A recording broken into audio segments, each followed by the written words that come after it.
పల్నాడు జిల్లా గురజాల నియోజకవర్గం పిడుగురాళ్ల పట్టణంలోని తెలుగుదేశం పార్టీ కార్యాలయం నందు ముఖ్యమంత్రి సహాయ నిధి చెక్కులను గురజాల శాసనసభ్యులు ఎరపతినేని శ్రీనివాసరావు పంపిణీ చేశారు.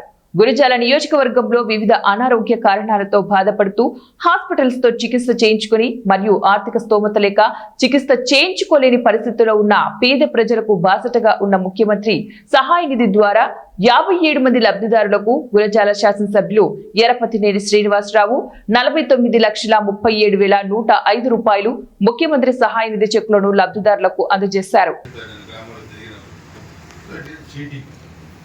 అంకులేని అహంకారంతో ముందుకెళ్ళినప్పుడు వైనాట్ 175 ఉన్నప్పుడు వైనాట్ కుప్ప ఉన్నప్పుడు మన జరిగిన జడ్పీటీసీ ఎన్నికల్లో వైనాట్ పులివెందులు అన్నారు.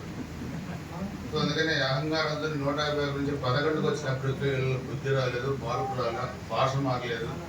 ముఖ్యమంత్రి గారి పట్ల, డిప్యూటీ సీఎం గారి పట్ల, తెలుగుదేశం నాయకుల పట్ల, ప్రజల పట్ల, మహిళల పట్ల నిజమైన భాష మాట్లాడితే ఇంకా భవిష్యత్తులో పుట్టగదులు కూడా ఉండవనే సంగతి కూడా బుద్ధి పెట్టుకోవాల్సిన అవసరం ఉంది.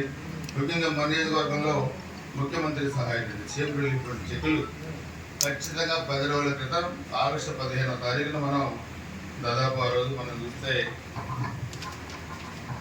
5,000 ఆ రోజు మనం ఇచ్చాం, 36 మందికి ఇచ్చాం. మరలా 10 రోజుల్లోనే మనం చూస్తే ఈరోజు 57 మందికి 49,37,000 అంటే దాదాపు 50 లక్షలు మళ్ళీ మనం 10 రోజుల్లోనే మళ్ళా మనం అంటే ఈ విధంగా మనం ఇప్పుడు దాదాపుగా 3 కోట్ల పైనే ఇప్పుడు ఇచ్చాము. ఈ విధంగా 10 రోజులు 15 రోజులకి 50 లక్షలు వస్తా పోతా ఉంటే మనకి ఎన్ని కోట్లు మనం ఇచ్చామనేది కూడా ఈరోజు ప్రజలు కూడా అర్థం చేసుకుంటారు. 14-19 మధ్య కూడా ఇదే వైద్య సహాయం పేద ప్రజలకు మనం అందించాం. అదే 19-24 మధ్య 50,000 ఇస్తే చాలా ఎక్కువ, 10,000 ఇస్తే చాలా ఎక్కువ, మరి ఇచ్చేది తక్కువను ప్రచారం ఎక్కువ వాళ్ళు చేసుకున్నారు.